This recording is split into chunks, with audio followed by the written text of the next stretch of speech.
नमस्ते दोस्तों। एक गांव में बूढ़ी औरत और उसकी बहू साथ में रहते थे। उसका बेटा बाहर कमाता था। वह बेचारी बहुत गरीब थी। एक दिन उसके पोते की तबीयत अचानक खराब होने लगी। उनकी आर्थिक स्थिति भी खास अच्छी नहीं थी, लेकिन पोते की बिगड़ती तबीयत को देखते दोनों सास बहू शहर की तरफ चले गए। वह बहुत दूर अपने पोते को एक डॉक्टर को दिखाने गई। डॉक्टर मोहन अपने काम में व्यस्त थे। वह बच्चों के डॉक्टर थे। वे कई बच्चों को रोजाना देखते थे। उनके सहायक ने चैम्बर में आकर डॉक्टर को बताया कि दो औरतें एक बच्चे को लेकर आई है जो कि बहुत बीमार है और उनकी स्थिति भी सही नहीं लग रही है। बच्चा भी बिल्कुल ठीक नहीं लग रहा है सर, और वह सांस भी नहीं ले पा रहा। क्या मैं उन्हें जल्दी से अंदर भेज दूं? डॉक्टर साहब दिल के बहुत अच्छे इंसान थे। डॉक्टर साहब उन दोनों औरतों को अंदर बुला लिया। उन्होंने हाथ में एक 3 साल का बच्चा पकड़ा हुआ था। दोनों के कपड़े भी बहुत मटमैले थे। उनकी शारीरिक हालत भी ठीक नहीं थी। वह डॉक्टर उनकी आर्थिक स्थिति को समझ चुके थे। डॉक्टर ने उन्हें कुर्सी पर बिठाया और कहा, बताइए क्या हुआ इस बच्चे को?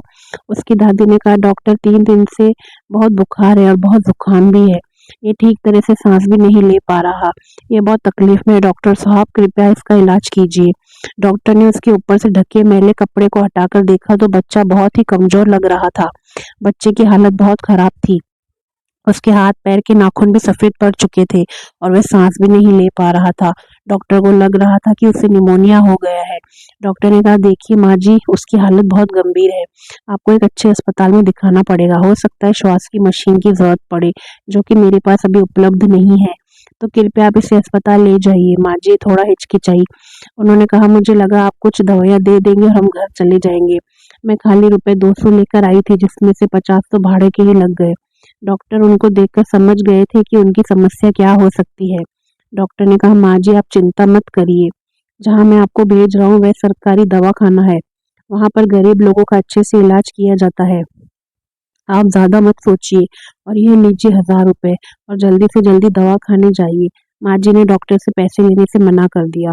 उसने कहा, नहीं बेटा, मैं ये पैसे नहीं ले सकती।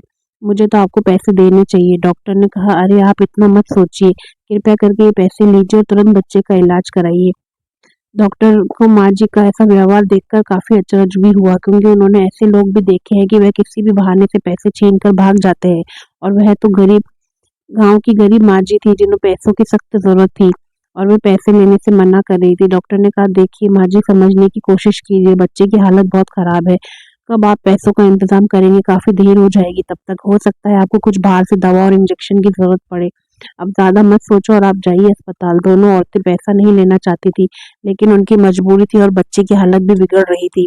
वह पैसे लेकर अस्पताल की तरफ रवाना हो गई। डॉक्टर मोहन फिर अपनी दिनचर्या में लग गए। 5 दिन बाद सहायक फिर चैम्बर में आया। उसने कहा, वही बूढ़ी औरत आपसे मिलना चाहती है। डॉक्टर ने कहा, तो तुमने नहीं बताया मैं बच्चों का डॉक्टर हूँ? तब सहायक ने कहा, नहीं डॉक्टर साहब, आप समझे नहीं। कुछ दिनों पहले दो औरतें बच्चे को लेकर आपके पास आई थी। बच्चे की हालत बहुत खराब थी। उन दोनों औरतों में से माँ जी आई है। डॉक्टर बिजी शेड्यूल के चलते इस बात को भुला चुके थे, पर सहायक के बताने पर उन्हें याद आ गया। डॉक्टर को लगा शायद उन्हें और पैसे की जरूरत पड़ी है, इसलिए वह यहाँ आई है। डॉक्टर ने कहा, माँ जी को अंदर भेज दो।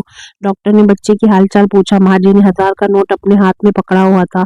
उन्होंने कहा, ये लीजिए डॉक्टर साहब आपके पैसे। इन पैसों की दवाई का इस्तेमाल नहीं हुआ। बच्चे ने अस्पताल पहुंचते ही दम तोड़ दिया था। उस दिन तो हम घर चले गए थे। मैं आपके पैसे लौटाने आई हूँ। माँ जी की बात सुनकर डॉक्टर अचंभित रह गए। वह सोच रहे थे कि क्या इस कलयुग में ऐसे भी लोग हैं अभी? नहीं तो कहीं लोग तो धोखा दे जाते हैं, झूठ बोलकर पैसा ऐंठ लेते हैं। डॉक्टर ने कहा, आप थोड़े से पैसे लौटाने के लिए इतनी दूर क्यों आ गई? और मैं कहाँ देख रहा हूँ कि आपने दवाई में पैसे खर्च किए कि नहीं। माँ जी बोली, आप नहीं देख रहे थे, मेरा भगवान तो देख रहा था। माँ जी ने अपना पक्ष रखते हुए कहा और पैसे डॉक्टर के टेबल पर रखकर चली गई। झुकी हुई माँ जी को देखकर डॉक्टर के मन में फिर एक ख्याल आया। कितने बड़े लोग ईमानदारी की बातें करते हैं। उनका बोझ ये गांव देहात के सच्चे लोग, ईमानदार लोग उठाते हैं, इसलिए उनकी कमर भी झुक गई। दोस्तों, यह कहानी हमें सिखाती है, पेट भरे होने पर सच्चाई की बातें और ज्ञान की बातें कोई भी कर सकता है। वैसे कि पैसे होने पर ईमानदारी की बातें करना कोई बड़ी बात नहीं है। बड़ी बात है कि आपके पास सभी वस्तुओं की कमी हो, फिर भी अपनी नैतिकता पर अड़े रहे और ईमानदार रहे। धन्यवाद दोस्तों। आपको कहानी अच्छी लगी तो प्लीज